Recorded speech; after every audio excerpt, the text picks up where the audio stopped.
എന്തൊക്കെയാ ആളുകൾ പറയുന്നെന്നറിയോ? ഇങ്ങനെയായിരുന്നെങ്കിൽ കാർഡ് അടിക്കാതിരുന്നാ മതിയായിരുന്നല്ലോ. ഇത് കാണുന്നവരെന്താ വിചാരിക്ക? വിവേകിനെ പോലെ എന്റെ മോനും തന്തയും തള്ളയും ഇല്ലാന്നല്ലേ? അമ്മായി, ഇങ്ങനെയുള്ള വർത്തമാനം വേണ്ടെന്ന് ഞാൻ പറഞ്ഞു. അമ്മായി വായി തോന്നുന്നു പറഞ്ഞാലേ അമൃതേച്ചി കേട്ടോണ്ട് നിൽക്കും. സർവം സഹയാണല്ലോ. പക്ഷേ ഞാൻ അങ്ങനെയല്ല. നീ എന്ത് ചെയ്യും? ഒരു പ്രാവശ്യം കൂടി വിവേകിനെ പറ്റി മോശം പറഞ്ഞു നോക്ക്, അപ്പൊ കാണാം. എന്റെ ഈശ്വരാ, എന്നെ തല്ലാനാണോ നിന്റെ ഭാവം? ഓഹോ, വന്ന് വന്ന് അത്രയ്ക്കൊക്കെ ആയോ? അമൃതേ, നീങ്ങ വന്നേ. പോ. എന്തൊരു കഷ്ട. അവിടെ ദേ, നീ പറഞ്ഞതൊന്നും എനിക്ക് വിശ്വാസമായിട്ടില്ല. നിന്റെ ഉദ്ദേശം വേറെന്തോ ആണെന്ന് എനിക്കറിയാം. അതിന് മറയായിട്ട് വിവേകിന്റെ കാര്യം പറഞ്ഞു, അത്ര തന്നെ. അങ്ങനെ അല്ല മാമി, ഞങ്ങൾ പറഞ്ഞ സത്യ. ഒരാളുടെ മാത്രം വീട്ടുകാരുടെ പേര് വെക്കുന്നത് അതൊരു അഭംഗിയല്ലേ? വിവേക് അനാഥനായതുകൊണ്ട് ഇനി അവന്റെ വിലാസം പഞ്ചരത്നൊന്നും ആയിരിക്കും. അതിലവന് വിഷമവും കാണില്ല. പക്ഷേ ഈ ന്യായവും പറഞ്ഞ് ആകാശിനെ നിങ്ങളുടെ സ്വന്തമാക്കാനാണ് പരിപാടിയെങ്കിൽ അത് നടക്കൂല. സ്വന്താക്കാനോ? പിന്നല്ലാതെ. ആദ്യം അവന്റെ കുടുംബ പേരും അച്ഛനമ്മമാരുടെ പേരും ഒഴിവാക്കുക. എന്നിട്ട് അവനെ സോപ്പിട്ട് പതിയെ ഇങ്ങോട്ട് വലിക്കുക. അവനാണെങ്കിൽ ഭൂലോക പെൺകൊന്തനായതുകൊണ്ട് അഖില കണ്ണു കാണിച്ച് ഇറങ്ങി ഇങ്ങ് പോരുകയും ചെയ്യും. അംബിക മാമി ആരെ പറ്റി പറയുന്നതെന്ന് ഓർമ്മയുണ്ടോ? എന്റെ പുന്നാര മോനെ പറ്റി തന്നെ. അവനെ പറ്റി ഞാൻ ഇഷ്ടമുള്ളത് പറയും. അത് ചോദിക്കാൻ നീ ആരാ? അങ്ങനെ അവനെ ഇവിടെ കൊണ്ടുവന്ന് അടിമയാക്കി എന്റെ ശത്രുവാക്കാനല്ലേ നിന്റെ പരിപാടി? മാമി എന്തൊക്കെയാ പറയുന്നേ? പറയാതെ പിന്നെ നിങ്ങൾക്ക് അതങ്ങ് സൗകര്യമാവുമല്ലോ. അടുക്കളയിലെ പണി ചെയ്യിക്കാൻ ഒരാളാവും. 10 പൈസ കൂലി കൊടുക്കാൻ വേണ്ട. മതി, നിർത്ത്. പറയാനുള്ളത് പറഞ്ഞിട്ടേ ഞാൻ നിർത്തൂ. അതെ, കല്യാണത്തിന് മുൻപ് ആ സ്വർണ്ണ എന്നെ ഏൽപ്പിക്കാന്ന് നീ പറഞ്ഞിട്ടുണ്ട്. അതെന്തായി? തരില്ലെന്ന് പറഞ്ഞില്ലല്ലോ. എങ്കിൽ പിന്നെ തന്നൂടെ? എന്തിനാ വെച്ച് താമസിപ്പിക്കുന്നേ? നീ പോയി അതിങ്ങ് എടുത്തോണ്ടോ. ഇപ്പോഴോ? അനക്ക എവിടെയുണ്ട്? പിന്നെ എപ്പോഴാ? 2 ദിവസത്തിനുള്ളിൽ സ്വർണ്ണ മാമി ഏൽപ്പിക്കാം. അത് പോരെ? ഇനി ഇതിന് മാറ്റം വരൂ? ഇല്ല മാമി, കുട്ടികൾ ഇവിടെ ഇല്ലാത്തൊരു ദിവസം നോക്കി ഞാൻ മാമിയെ വിളിക്കാം. പുറത്തെവിടെയെങ്കിലും വെച്ച് കാണാം. പോരെ? 2 ദിവസം ഞാൻ നോക്കും. അതിനുള്ളിൽ കാര്യം നടന്നില്ലെങ്കിലേ അഖിലേക്ക് വേറെ ചെക്കനെ അന്വേഷിച്ചോ. ഞാനൊരു തീരുമാനം പറഞ്ഞതാ. അപ്പൊ ഞാൻ ഇറങ്ങ. പിന്നെ ആ കല്യാണക്കുറി ഞങ്ങൾക്ക് പരിചയമുള്ള ആർക്കെങ്കിലും കൊടുത്താ എന്റെ സ്വഭാവം മാറുവേ. എന്റെ ഈശ്വരാ, ഇങ്ങനെ വാക്കിന് വ്യവസ്ഥയില്ലാത്ത കുടുംബത്തിൽ നിന്നാണല്ലോ എന്റെ മോന് പെണ്ണ് അന്വേഷിച്ചത്. ചേച്ചി ആരെയാ പേടിക്കുന്നേ? അവരുടെ നാക്കിനെല്ലില്ലെങ്കിലേ അതുപോലെ നമ്മളും തിരിച്ചു പറഞ്ഞു പഠിക്കണം. അങ്ങനെ പറയാൻ പറ്റില്ല മോളെ. കല്യാണം കഴിഞ്ഞ് അഖില കയറി ചെല്ലേണ്ട വീടാ. നമ്മുടെ ദേഷ്യവും വാശിയും കാരണം അവൾക്കൊരു ബുദ്ധിമുട്ടും ഉണ്ടാവരുത് അവിടെ. അല്ല, വിളിച്ചു മാറ്റി നിർത്തിയത് എന്ത് രഹസ്യം പറയാനാ? അവിടെ വെച്ച് പറഞ്ഞതൊക്കെ തന്നെ, വേറെന്താ? അതായത് എന്റെ മുന്നിൽ വെച്ച് സംസാരിക്കാൻ അവർക്ക് പേടി. ഞാൻ അമൃതേച്ചിയെ പോലെ അല്ലല്ലോ. അമൃതേച്ചിയോട് ഒറ്റയ്ക്ക് എന്തും പറയാം. ചാഞ്ഞ മാവിലെ ഓടിക്കേറാൻ പറ്റുന്ന പ്രമാണം. ഒരുപാടങ്ങ് ചായാൻ നിൽക്കണ്ട. അവർ ഓടിക്കേറുക മാത്രല്ല, ചവിട്ടി ഓടിക്കുകയും ചെയ്യും.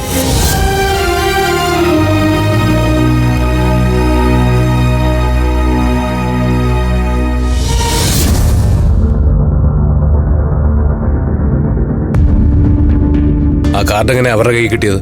അറിയില്ല. അനക്കയുടെയോ അഖിലയുടെയോ ഫ്രണ്ട്സ് ആരെങ്കിലും അയച്ചു കൊടുത്തതാവും. എന്തായാലും മാമി ഇനി പറയാൻ ബാക്കിയൊന്നുമില്ല. ആകാശിനെ കടത്തിക്കൊണ്ടുവന്ന് പഞ്ചരത്നത്തിലെ പണിക്കാരനാക്കാനാണ് ഞങ്ങളുടെ പ്ലാൻ എന്ന് വരെ പറഞ്ഞു. താനൊന്നും കാര്യാക്കണ്ട. ദേഷ്യം വരുമ്പോ പറഞ്ഞു ജയിക്കാൻ വേണ്ടി എന്തും ചെയ്യുന്ന ആൾക്കാരാ. അല്ല, അംബിക ആന്റിയുടെ ഭാഗത്തുനിന്ന് നോക്കുമ്പോൾ അതിലൊരു ശരിയുണ്ട്. ഒരു തരി സ്വർണ്ണം ഇല്ലാതെ കല്യാണം കഴിച്ചോളാന്ന് ആകാശ് പറഞ്ഞോടുകൂടി അവരുടെ പ്ലാൻ മൊത്തം പാളിപ്പോയില്ലേ? അതിന്റെ ദേഷ്യം ഉണ്ടാവും. അല്ല, ഈ കല്യാണത്തിന്റെ ഒരുക്കമൊക്കെ എന്തായി? നടക്കുന്നു. അച്ഛന്റെ പൈസ കിട്ടിയതോടെ കുറച്ചൊരു ആശ്വാസമായി. കല്യാണ ചെലവിന് ഇനി എന്തെന്നുള്ളൊരു പേടി ഇപ്പൊ ഇല്ല. ആകെയുള്ള ടെൻഷൻ എല്ലാ കാര്യങ്ങൾക്കും കൂടെ നിൽക്കാനും കാര്യങ്ങൾ ഏറ്റെടുത്ത് ചെയ്യാനും ആളില്ല എന്നുള്ളതാ. അനക്കയ്ക്ക് ഹോസ്പിറ്റലിൽ പോണം. അഖിലയ്ക്ക് വലിയ ഉത്തരവാദിത്തങ്ങളൊന്നും എടുത്ത് ചെയ്യാനുള്ള മിടുക്കില്ല. ആതിര ഉണ്ടായിരുന്നെങ്കിൽ കുറച്ച് ആശ്വാസമായേനെ. പക്ഷേ ട്രെയിനിങ് തീരാൻ നിൽക്കുന്ന സമയത്ത് അവളെ ശല്യം ചെയ്യുന്നത് എങ്ങനെയാ? ആകെയുള്ളത് ആരാധ്യയാ. അതെ, എന്തെങ്കിലും കാര്യമുണ്ടെങ്കിൽ എന്നെ ഏൽപ്പിച്ചോ, ഞാൻ സഹായിക്കാം. അങ്ങനൊരു ആഗ്രഹം എനിക്കെന്നും ഉണ്ടായിരുന്നു. നമ്മുടെ കല്യാണം നടന്ന ശേഷം അഭിയുടെ മേൽനോട്ടത്തിൽ നടക്കുന്ന എൻ്റെ അനിയത്തിമാരുടെ കല്യാണം, എല്ലാ കാര്യങ്ങളും അഭി ഏറ്റെടുത്ത് നടത്തുന്നത് കൺകുളിർക്കെ കാണണം എന്നുള്ള മോഹം. തൽക്കാലം അതിപ്പോ നടക്കില്ലല്ലോ. നടക്കുമായിരുന്നു. തന്റെ ആവശ്യമില്ലാത്ത ഈ വാശിയൊക്കെ ഉപേക്ഷിച്ചിരുന്നെങ്കിൽ. ഇതെനിക്ക് തിരിച്ചും പറയാൻ പറ്റും. വേണ്ട, അക്കാര്യത്തിൽ എത്ര സംസാരിച്ചാലും നമ്മൾ എവിടെ എത്തില്ല. എന്തിനാ വെറുതെ? ആതിരയുടെ ആരാധ്യയുടെയും കല്യാണത്തിനെങ്കിലും എന്റെ ആഗ്രഹം നടക്കുന്ന പ്രതീക്ഷിക്കാം, അല്ലേ? അപ്പോ ആകാശം വിവേകം കാണുമല്ലോ. കൂടെ ഒരാളായിട്ട് ഞാനും ഉണ്ടാവും. ഒറ്റയ്ക്കെല്ലാം ചെയ്യാൻ കിട്ടുമായിരുന്ന അവസരം വേണ്ടെന്ന് വെച്ചതല്ലേ? എന്തായാലും ആ അനന്തകൃഷ്ണൻ എന്ന് പറയുന്ന ദ്രോഹിയുടെ കൂട്ടത്തിൽ നിന്ന് കല്യാണം നടത്തുന്നതിനേക്കാളും നല്ലത് ആ അവസരം വേണ്ടെന്ന് വെക്കുന്ന. താൻ പറഞ്ഞല്ലോ സഹായത്തിന് ആളില്ലാന്ന്. അങ്ങേരെ ബെസ്റ്റാണ്. എന്നെ അമ്മ അശ്വതിയെ അയാൾ സഹായിച്ചതിന് കണക്കേയില്ല. നല്ല മനുഷ്യന്. മതി. എന്ത് ദേഷ്യത്തിന്റെ പേരിലായാലും സ്വന്തം അച്ഛനെ പറ്റി ഇങ്ങനൊന്നും പറയരുത് അഭി. ഓ, ഞാനൊന്നും പറയുന്നില്ല. പറഞ്ഞിട്ടും പ്രത്യേകിച്ച് കാര്യമൊന്നുമില്ലല്ലോ. സ്വന്തം കല്യാണം പോലും വേണ്ടെന്ന് വെച്ച് കൂടെ നിർത്താൻ പറ്റിയ ഒരു മഹാനാണല്ലോ അയാള് തനിക്ക്. അതിന് ഞാനെന്ത് പറയാനാ?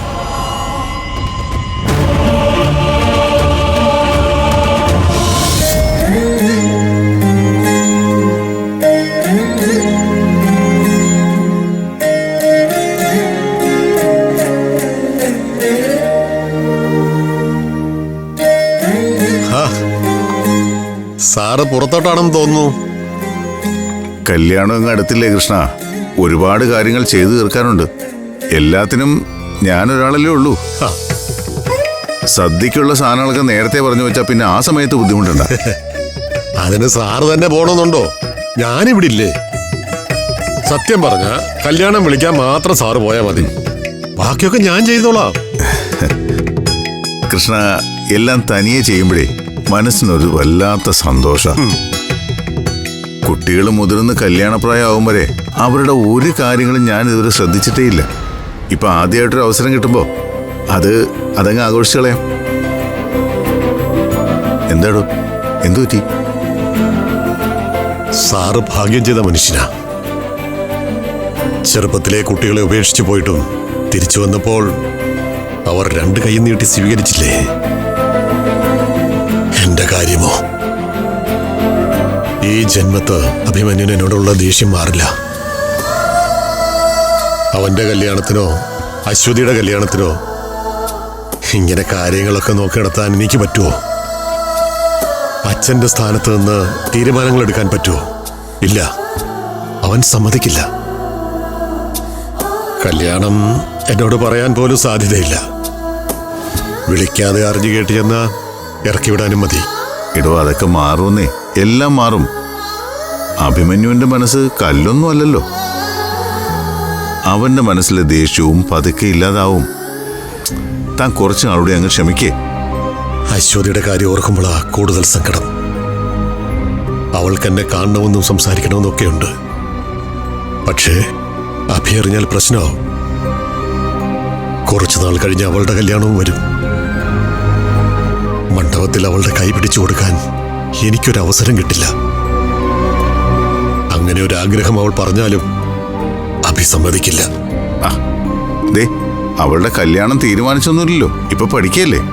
അപ്പൊ പഠിച്ച് ജോലിയൊക്കെ ആവാൻ എന്തായാലും 1-2 കൊല്ലം എടുക്കില്ലേ? അപ്പോഴേക്കും അഭിമന്യുവിന്റെ പിണക്കമൊക്കെ മാറും. നോക്കിക്കോ കൃഷ്ണ, അശ്വതിയുടെ കല്യാണം വിളിക്കാൻ ഇവിടെ കയറി വരുന്നത് കൃഷ്ണനായിരിക്കും. എനിക്കുറപ്പാ. പറട്ടെ.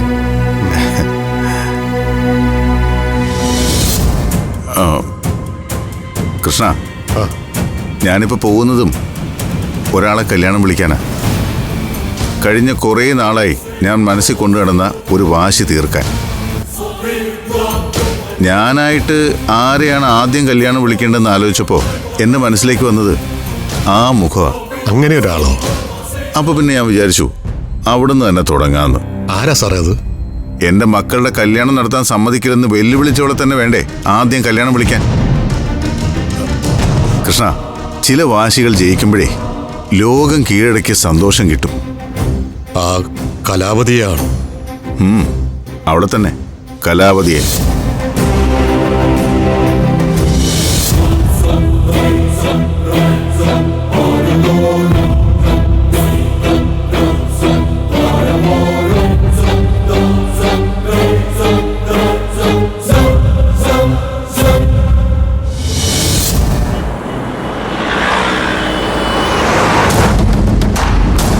അളിയനല്ലേ നിൽക്കുന്നത്?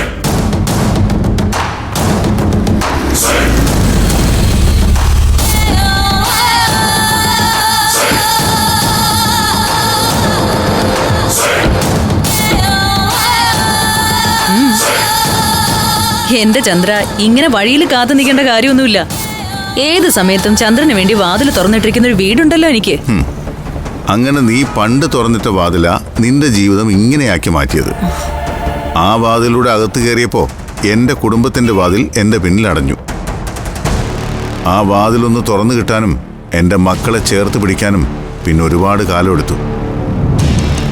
അതിനിടയിൽ എനിക്ക് നഷ്ടപ്പെട്ടത് 20 വർഷമാണ്. പഴങ്കഥ പറയാൻ വേണ്ടിയാണോ ചന്ദ്രൻ ഇവിടെ കാത്തു നിന്നത്? എന്തെങ്കിലും പുതിയ വാർത്ത ഉണ്ടാവുമെന്ന് ഞാൻ കരുതി. പുതിയ വാർത്തയുണ്ട്, ഒന്നല്ല 2 എണ്ണം. എനിക്കത് രണ്ടും സന്തോഷ വാർത്തയാ, നിനക്കത് ദുഃഖവാർത്തയാവും. അത് പറയാനായിട്ട് ഞാൻ നിന്റെ വീട്ടിൽ പോയിരുന്നു. അപ്പൊ വീട് അടച്ചിട്ടിരിക്കുന്നു.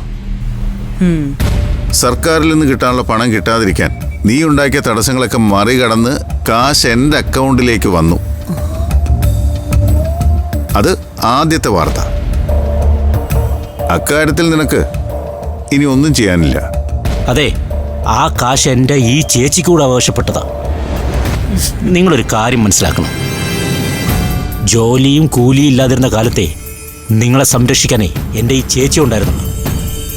10 പൈസ കയ്യിലെടുക്കാനില്ലാതെ പരമദരിദ്രനായി കഴിഞ്ഞുപോയ കാലം മറന്നുപോയിട്ടില്ലല്ലോ. എടാ, ഞാൻ എങ്ങനെ പരമദരിദ്രനായ നിനക്ക് ഓർമ്മയുണ്ടോ മഹേന്ദ്ര? ഇവളുടെ ചിരിയിലും കൊഞ്ചലിലും മയങ്ങി സ്വന്തം കുടുംബത്തെ ഉപേക്ഷിച്ച് ഇവൾക്ക് വേണ്ടി സകല വൃത്തികേടുകളും കാണിച്ചു നടന്നൊരു കാലം ഉണ്ടായിരുന്നു എനിക്ക്. അക്കാലത്ത് എന്നെ ഉപയോഗിച്ച് നിന്റെ ചേച്ചി ഉണ്ടാക്കിയ സമ്പത്തിന്റെ കണക്ക് കേട്ടാലേ എടാ ചക്ക നിന്റെ തല കറങ്ങും. ഞാൻ ദരിദ്രനായി പോയി എന്നുള്ളത് സത്യമാ.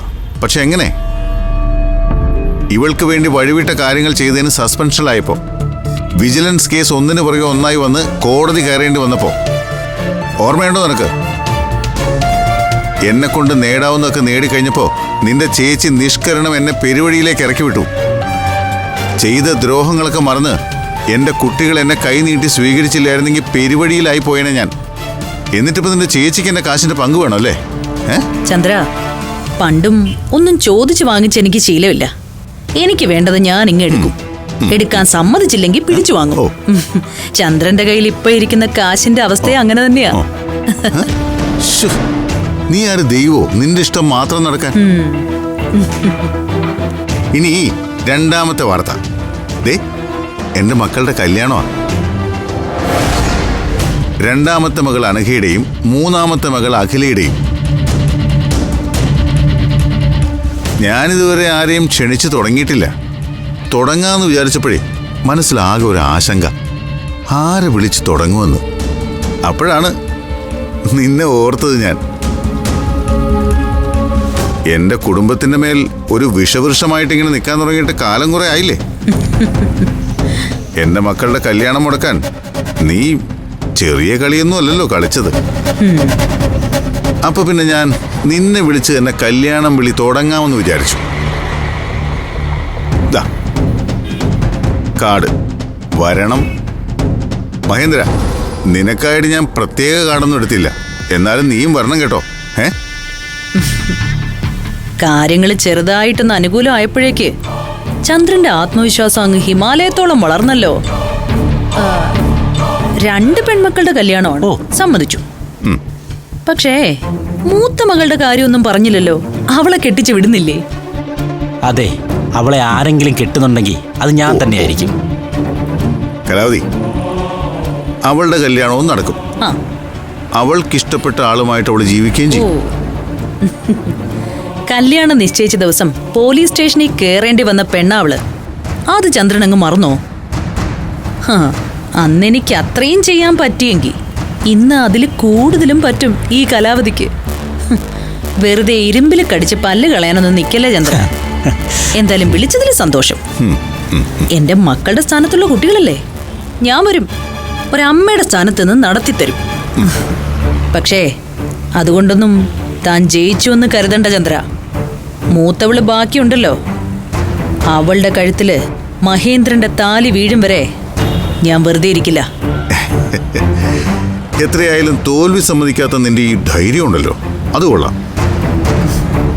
പണ്ട് എനിക്ക് ഇഷ്ടമായിരുന്നു ഇതൊക്കെ. അപ്പൊ എന്നാ പിന്നെ പറഞ്ഞ പോലെ വരട്ടെ. അതെ, ചന്ദ്രൻ നേരത്തെ ചോദിച്ചൊരു ചോദ്യം ഉണ്ടല്ലോ, ഞാൻ ദൈവമാണോന്ന്. അല്ല, അല്ലേ അല്ല. പക്ഷേ ദൈവത്തിന് പറ്റാത്ത ചില കാര്യങ്ങള് ചെകുത്താന് പറ്റും. അല്ല, ഞാനൊരു മുന്നറിയിപ്പായിട്ട് പറഞ്ഞതാ. ആ, കുട്ടികളോട് എന്റെ വിവാഹാശംസകൾ പറയാൻ മറക്കണ്ട. മഹേന്ദ്ര, വണ്ടി എടുക്ക. അളിയോ, എന്നാ ശരി. ശരി.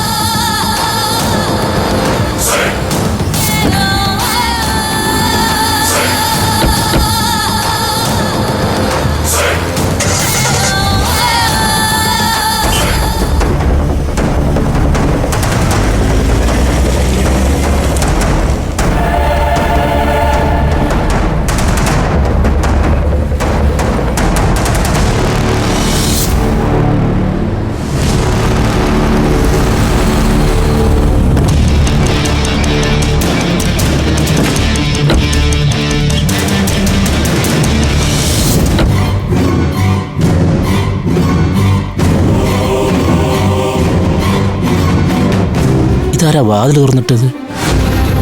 താക്കോലതേ എന്റെ കയ്യിലാണല്ലോ. നീ വാ.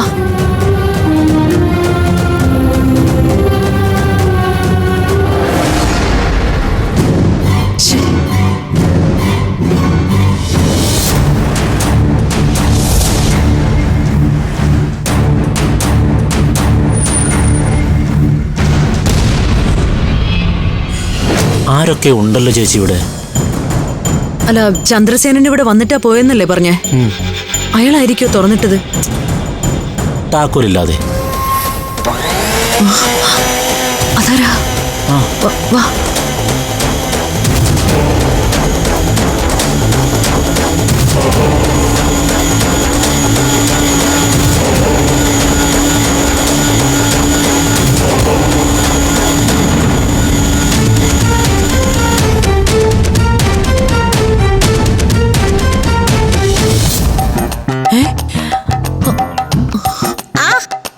മാഡം, നീയോ?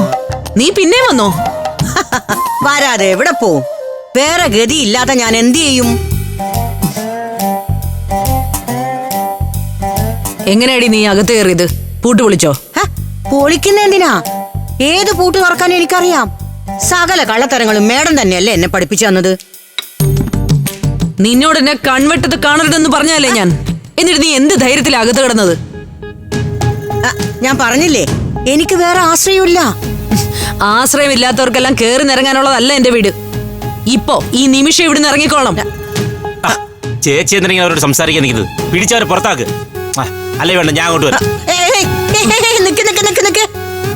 അങ്ങനെ പുറത്തേക്ക് പോകാൻ വേണ്ടിയല്ല ഞാനിവിടെ വന്നത്. ഞാനിവിടെ അകത്ത് തന്നെ ഉണ്ടാകും. ഈ ഫയൽ എന്റെ കയ്യിൽ ഉള്ളിടത്തോളം കാലം ഞാനിവിടെ തന്നെ ഉണ്ടാകും. മേഡം നാളെ ഇതുവരെ ചെയ്തു കൂട്ടിയ കള്ളത്തരങ്ങളുടെ മുഴുവൻ രേഖകൾ ഇതിലുണ്ട്. ടാക്സ് വെട്ടിപ്പ്, സർക്കാർ ഭൂമി കയ്യേറി പതിച്ചെടുത്തത്, പഞ്ചരത്നത്തിന്റെ കൃത്രിമ രേഖയുണ്ടാക്കി എന്ന് വേണ്ട, ഇടുക്കി ഗോൾഡ് മറിച്ചു വിറ്റതിന് തെളിവുണ്ടാകാതിരിക്കാൻ മഹേന്ദ്രൻ ചെയ്ത അതിക്രമങ്ങളുടെയും കൊലപാതകങ്ങളുടെയും തെളിവുകൾ വരെ ഇതിനകത്തുണ്ട്. ഇതൊക്കെ നീ ഇവിടുന്ന് അടിച്ചു മാറ്റിയിരുന്നല്ലേ? എന്റെ മേഡം, എന്റെ മുന്നിൽ വേറെ വഴിയില്ലായിരുന്നു. നിങ്ങൾ എന്നെ കറിവേപ്പില പോലെ കളയുന്ന അറിയാവുന്നത് കൊണ്ട് എന്റെ രക്ഷയ്ക്ക് ഞാൻ അന്നേ അടിച്ചു മാറ്റിയതാ.